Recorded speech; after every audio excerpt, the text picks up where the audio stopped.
ನಿನ್ನೆ ದಿವಸ enforcement directorate Delhi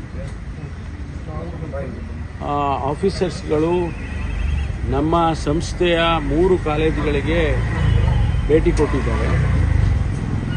ಅವರು ಏನು ಮ್ಯಾಂಡೇಟ್ ಏನಿದೆ ಅಥವಾ ಅವರ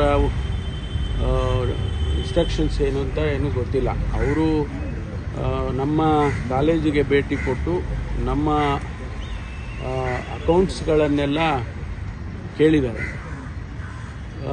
ನನಗೆ ಗೊತ್ತಾದ ಮೇಲೆ ನಮ್ಮ ಅಧಿಕಾರಿಗಳಿಗೆ ನಾನು ತಿಳಿಸಿದೆ, ನೀವು ಅಕೌಂಟ್ಸ್ ಅವ್ರು ಏನೇ ಕೇಳಿದರೂ ಕೂಡ ಅಕೌಂಟ್ಸ್ ಎಲ್ಲ ಕೊಡಿ. ಅವರು ಏನು ಅಕೌಂಟ್ಸ್ ಕೇಳ್ತಾರೆ, ಎಷ್ಟು ವರ್ಷಕ್ಕೆ ಕೇಳ್ತಾರೆ, ಆಡಿಟೆಡ್ಡು ಅಥವಾ ಈ ವರ್ಷದ್ದಿನ್ನೂ ಆಡಿಟ್ ಆಗಿರೋದಿಲ್ಲ, ಮೊದಲಿನ ವರ್ಷಗಳದ್ದೆಲ್ಲ ಆಡಿಟ್ ಆಗಿರೋದು, ಅವ್ರು ಎಷ್ಟು ವರ್ಷಕ್ಕೆ ಕೇಳ್ತಾರೋ ಎಲ್ಲ ಕೊಡಿ ಅಂತ ಹೇಳಿದೆ. ಅವರು ಅದನ್ನೆಲ್ಲ ಪರಿಶೀಲನೆ ಮಾಡಿಕೊಂಡಿದ್ದಾರೆ. ಇವತ್ತು ಕೂಡ ಮುಂದುವರೆದಿದೆ, ಅವರು ವೆರಿಫಿಕೇಷನ್ಸು ಎಲ್ಲ ಮುಂದುವರೆದಿದೆ. ಅದು ಉದ್ದೇಶ ನಮಗೆ ಗೊತ್ತಿಲ್ಲ. ಅದರಿಂದ ನಾವು ಎಲ್ಲ ರೀತಿಯ ಸಹಕಾರವನ್ನು ಕೂಡ ಇಡಿ ಅಧಿಕಾರಿಗಳಿಗೆ ಕೊಡ್ತೇವೆ. ಅದರಲ್ಲಿ ಯಾವುದನ್ನು ಕೂಡ ಮುಚ್ಚಿಡುವಂಥದ್ದು ಯಾವುದೂ ಕೂಡ ಇಲ್ಲ. ಇದು ಒಂದು. ಎರಡನೇದು, ನಾನು ಮೊದಲಿನಿಂದನೂ ಕೂಡ ಕಾನೂನಿಗೆ ಗೌರವ ಕೊಟ್ಟುಕೊಂಡು ಬಂದಿರೋನು.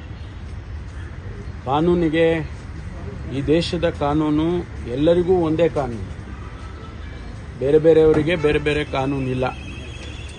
ದೊಡ್ಡವ್ರಿಗೊಂದು ಕಾನೂನು, ಸಣ್ಣವರಿಗೊಂದು ಕಾನೂನು, ಆ ರೀತಿ ಕಾನೂನು ಮಾಡಿಲ್ಲ. ಎಲ್ಲರಿಗೂ ಕೂಡ ಕಾನೂನು ಒಂದೇ. ಆ ಕಾನೂನನ್ನು ಗೌರವಿಸ್ತಕ್ಕಂಥವನು ನಾನು. ಆದ್ದರಿಂದ ಯಾವುದೇ ರೀತಿಯ ಸಂದರ್ಭದಲ್ಲೂ ಕೂಡ ಕಾನೂನನ್ನು ನಾನು ಗೌರವಿಸ್ತೇನೆ ಮತ್ತು ಎಲ್ಲ ರೀತಿಯ ಸಹಕಾರವನ್ನು ಕೂಡ ನಮ್ಮ ಸಂಸ್ಥೆ ಮಾಡುತ್ತೆ.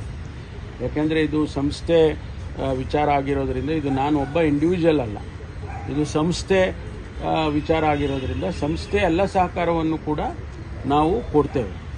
ಮುಂದೆ ಅವರು ಏನು ನಮಗೆ ಪ್ರಶ್ನೆಗಳು ಕೇಳ್ತಾರೆ ಅಥವಾ ನಮಗೆ ಏನು ಮ್ಯಾಂಡೇಟ್ ಕೊಡ್ತಾರೆ ಅದೆಲ್ಲದಕ್ಕೂ ಕೂಡ ನಾವು ಸಹಕರಿಸ್ತೇವೆ. ಇಷ್ಟು ವಿಚಾರಗಳನ್ನು ನಾನು ತಮಗೆ ತಿಳಿಸ್ತೇನೆ.